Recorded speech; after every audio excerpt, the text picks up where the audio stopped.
Hi, and welcome back to InSecurITy.TV. I'm your host, Charles Henson. Today with me, we have David Ruddock in Australia and Scott Beck in Canada. We also have a special guest today, Wayne Klug from Spectrum Technology in Phoenix, Arizona. Wayne, tell us a little bit about your company, who you are, and a little bit about your background. Sure. Well, Charles, guys, thanks for having me here on the show today. I'm the founder, president, and CEO of Spectrum Technology Solutions, and we're based out of Phoenix. And we are a business that is designed to provide our customers with efficient, reliable, and quality information technology solutions. And some people say that we're a managed IT service provider, but really what we do is we work with our customers to help them think about technology and use it as a strategy in their business in a way that helps them to increase their revenues, lower cost, and build enterprise value in their organization. And having run this business here since 2009, we've got quite a few good construction and professional services companies that we help to take care of the IT concerns for here in our local market. And Wayne, you've been on a lot of news programs and such talking about cloud too, right? You've got a big background in the cloud. Yes, we do. So probably about 60% of our business is still just traditional on-premise client server networks, and about 40% is cloud. And we really are always working to improve our offers and to provide more innovative technology and practices in a way that helps us to manage our customers' networks better. And I'm proud to announce we actually have already this year been recognized twice, once on CRN's MSP 500, and then just last week on MSP Mentor's 501 list, which to me is a testament to our innovation and the work that we do to improve our offers for our customers.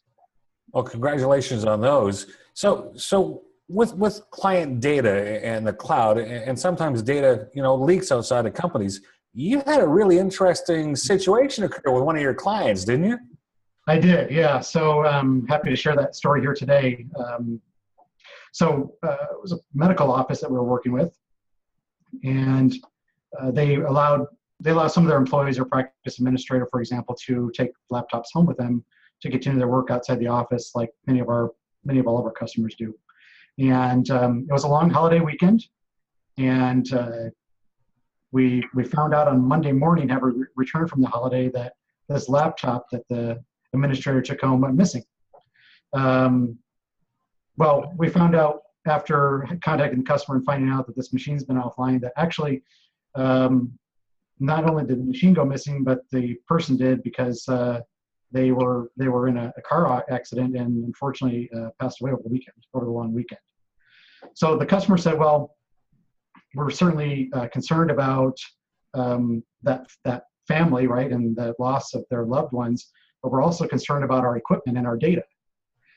So they asked us if there was any way that we could track this device, locate its whereabouts and any damage that may have been done to it.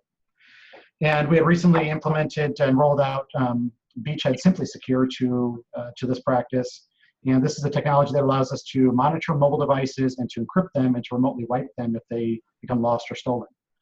So what we found was we couldn't locate this device. It was just offline. And we were really looking out for it. About 3 or 4 days later, it finally came online.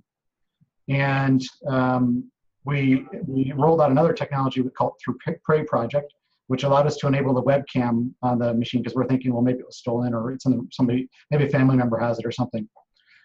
Well, much to our surprise, the webcam was enabled on this laptop, and the supposedly deceased practice administrator was sitting in front of the computer watching YouTube videos in what appeared to be some sort of a recreational vehicle.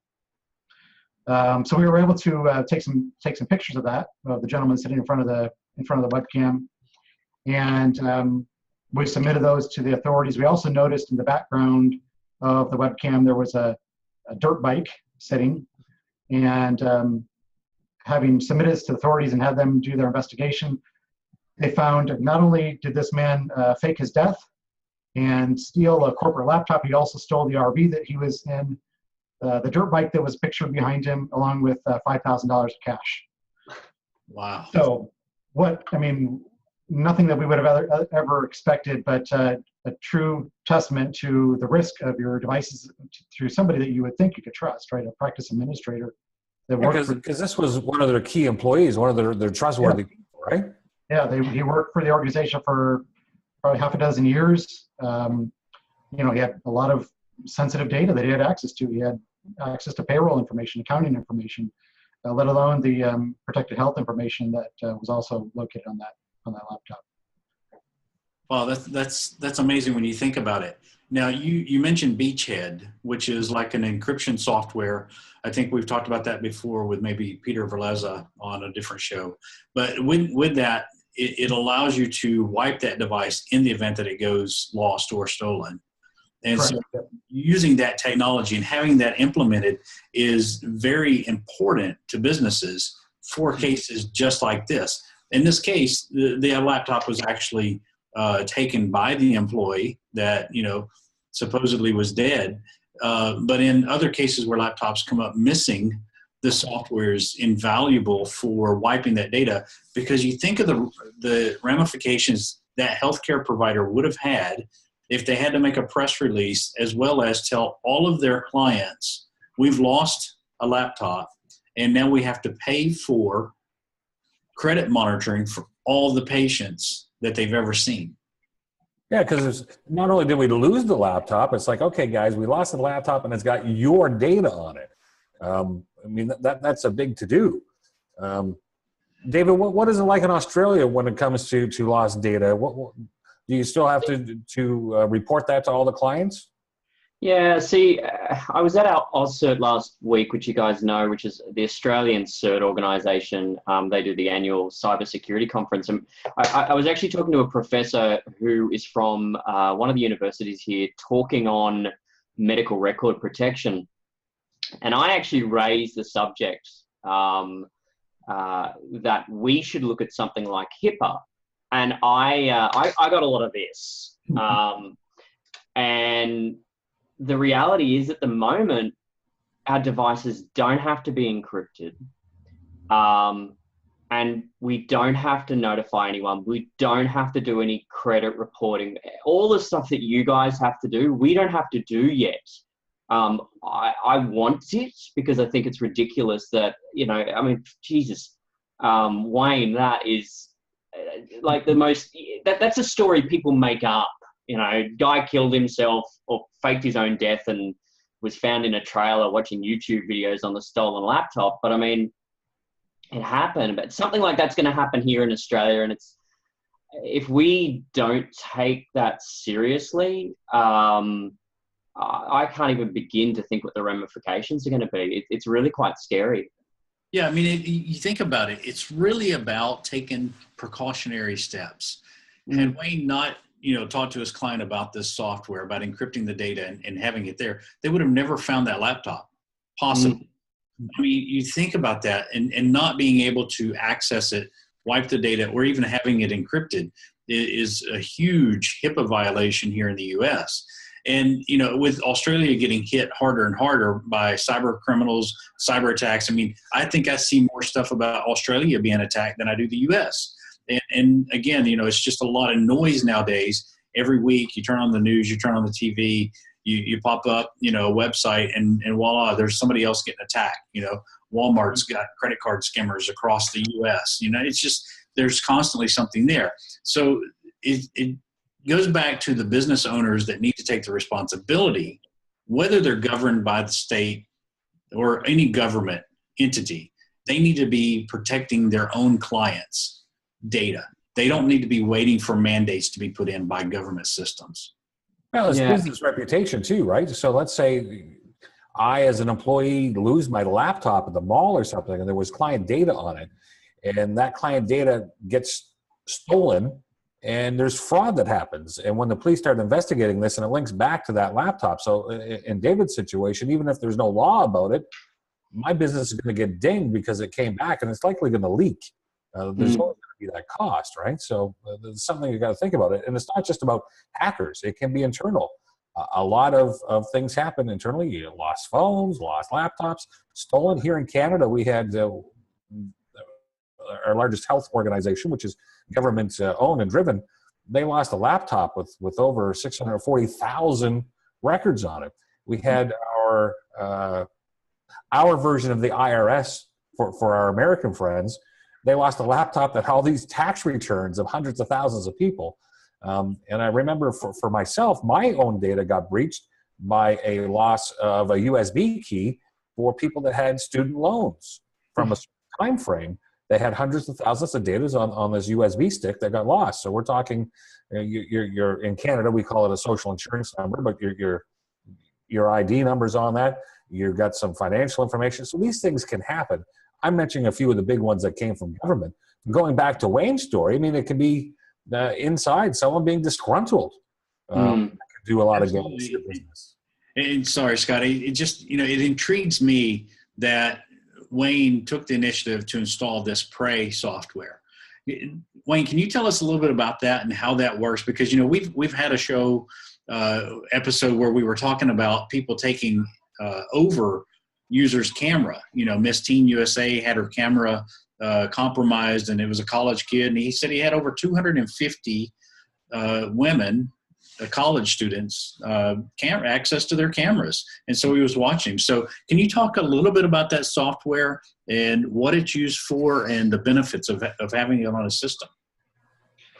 Yeah, so we rolled out Prey Project as a kind of reactionary measure because Beachhead Solutions and other tools didn't have the capability of enabling webcams. I mean, we're not in a business ourselves where we're trying to spy on our users that we're managing, right? So, but we had a specific request from the owner to do that so that we could identify who had this laptop, and we were able to just deploy it simply through our remote monitoring and management tool. And then it provides a web interface like utility where you can enable the webcam or disable it for that matter as well. So, I'm sorry. So you're saying that you did not have it on the laptop prior to? No, we did not. Yeah, so we were only able to, because the machine came back online and we had our remote monitoring and management tool on there. We also had Beachhead Simply Secure.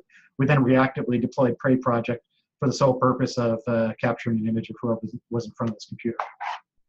So just for your clients that are out there, you don't have access to all their cameras. No, we don't. See anytime, anything. That's something that is, you have the capability of doing with the authorization of a client, giving you the authority to do that. Absolutely, yep. It's funny you bring up that up, Charles, because people will say, well, you have access to our computers when you're trying to help us support them. And it's like, I'm sorry, we have access to hundreds of computers, but there's just not enough time in the day to go snooping around this stuff. You're doing things to try to help them and secure them. People like Wayne or us, we just don't have the time to go do those nefarious type things. But you have the professionals that are able to deploy the tools when necessary to get to the end result. And in the case of Wayne, the end result was, oh my goodness, we got a device out there with all this client data that's going to end up costing, thousands, as you said, Charles, and looking at the credit checks and all those other things and the HIPAA fines. I mean, that would have been disastrous to that practice. Yeah, a reportable breach, should a reportable breach occur, it could be hundreds of thousands of dollars in notifying, depending on how large the database of patients is. So, I mean, the story I told is like unusual. I think we'll all agree with that, right? But it shows like real threats to having a weak device policy, having mobile devices in the wild that aren't properly managed, and not having secure systems and backed up systems. So it's like the threats could come from theft, certainly, device that's just lost, or it could come from a cyber attack. And in either of those three situations, the business has to know that their data is secured, that's protected, that it can be wiped. And if the data only exists on that mobile device, that there's a backup of it somewhere else as well that it can be recovered through quickly to keep the practice running. So those are, I think, much more likely. Like it's not likely that any of you are going to have employees that fake their death and steal a laptop in an RV and $5,000, right? But we're all very likely to encounter a situation, either personally or one of our customers, where there's a cyber attack, for example. Well, and you just never know. It may not even be an attack. It may not be somebody stealing it. We had a CPA that had a guy, he was out of town, had his laptop bag with him. His arms were full. He opened his hotel door, used his laptop bag to prop open the door. He walked into the hotel room, got distracted, so he says. And, I wasn't there. I can't tell you. But his laptop was gone, missing, in action. So, the other thing that we need to think about is you got employees that want to BYOD, bring in their own device. And with that, bringing your own device into a network, the corporation has to the business owner needs to take action and say, look, if you can use your laptop if you want to. However, we're going to manage and monitor the stuff on there. And monitor really is not the right term that people think it is. We're not monitoring what you're doing. We're monitoring the laptop's behavior. Is there any failing parts? Are there updates that need to be run? Is the antivirus up to date? We're not monitoring your web traffic and so on and so forth. David, I know that you and I have kind of talked about that before. How do you educate your clients on bringing in their own devices? Yeah, look, it's you've got to have a device policy. We've got a really good, interesting example at the moment. One of the feature films we're working on has really strict security policies regarding devices connecting to their network. They went forward to every crew member and said, hey, here's the policy you have to abide by if you want your device to connect to our network. And I thought, that's a brilliant example of a company that's got their act together. As a byproduct of the fact that they said, look, we are going to keep an eye on what you're doing. You're not allowed to do this. You're not allowed to do that. You have to have antivirus. You have to have one of the crew members said, well, I'm not connecting my device up. Now, he was worried that they were spying on it. And as you guys said, we don't have time to do that. Anyone who's worried about people spying on their computer, you've got to question what's going on in their head elsewhere. But in the end, he had to use a company-supplied device, not his own, because he wouldn't abide by the policy. And that is how a company needs to run. This is our policy. We need to be able to have our IT guys manage it, monitor it. It needs to have antivirus. You're not allowed to store this on it. You're not allowed to and we're allowed to inspect it at any stage. Plus, we're going to control your internet going out because, again, one of the speakers at OSCERT last week said part of the problem is that people take their BYOD laptop or their work-supplied laptop home, connect it up to their home network, which is less protected, and then you could get a virus and bring it into the corporation. And, this whole mobility factor, whether it's BYOD or company supplied, is just creating another vector. If it's not policed properly, it's going to create major problems. And, really, if you think about it, where HIPAA compliance shines is where they have data at rest, data in motion. There's different policies and procedures. And Wayne, I'm sure you, like I, have gotten our employees to go through, we took Nashville Computer through a HIPAA risk assessment. Mm-hmm. All of our employees got trained. They went through the HIPAA training. They're certified. They know how to transport that laptop.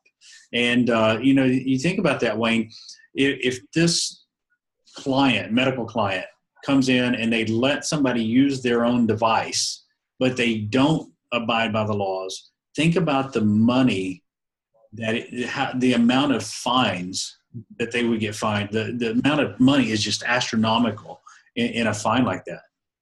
Yeah, absolutely. As a managed IT service provider that works with healthcare companies, we're required to go through a HIPAA risk assessment as a business associate, working with covered entities, right? So we go through the same thing, but it's far less expensive, less costly to a business to put the correct preventative security measures in place and monitoring tools in place to prevent this sort of thing. Or if there is some sort of a theft or cyber attack issue that happens on a device, to have it encrypted automatically means that it's exempt from a reportable breach. So let's cut to the chase here, guys. When it comes to this stuff in the U.S. with HIPAA and other such regulations, these businesses that are not taking the right steps are basically playing Russian roulette every day. They come in because if one of these breaches happen, baby, this is a business-ending event. We're not just talking, for many companies, it's going to be a business-ending event. So how important is your business? if your business is your livelihood, if your business is what's your retirement fund, if that business is what's important to you, then how can you not invest to protect yourself? Because if one of these events happen, and Wayne's just given us a great example, I would never have thought in a million years someone's going to fake their death to steal my laptop. That just would not cross my brain. But if that's to happen, your business would cease to exist. That's the bottom line. And if you don't do the protection and you do lose a laptop, you can't take a blind eye to it. You can't just ignore it and hope nothing happens, because the chances of that laptop or that data being found is very high. Because as we've talked about before, when people find a device, they find a CD, they find a USB stick, they're going to put it in their computer because they're curious. They want to know what they found. And so, I think to sum it all up is, if you have a business and you're using laptops, you've got to be able to protect those devices, even PCs, your servers. You need to hire a managed service provider to do that for you. Run your business, let the managed service provider focus on the security, keeping the systems up to date, and taking care of day in and day out security, because it's not a matter of when you're going to get hacked or if you're going to get hacked. It's a matter of when you're going to get hacked, because you may not get hacked, but you may get one end user to click on a single link in an email, and it will install ransomware and encrypt every file on your network, which shuts down your entire organization until it gets cleaned up, the data is restored, or you paid the ransom. Well, guys, that's about all the time we have for today. Wayne, do me a favor. Tell people how they can find you, a little bit about your business, where they can find you online, and maybe even your phone number. Sure. So you can reach us, find us on the web, www.stsarizona.com. It's S for Spectrum, T for Technology, S for Solutions, Arizona.com. You can reach us at 623-806-8484. All right, great. Find us on Facebook. Find us at InSecurITy.TV. Shoot us an email. Let us know what you want to hear on the show, something that you'd like to hear, a topic, some discussion, and or if you'd like to be a guest yourself, you've got some really cool stories, reach out to us. We'd love to hear from you. Till next time, we'll see you. Be safe out there.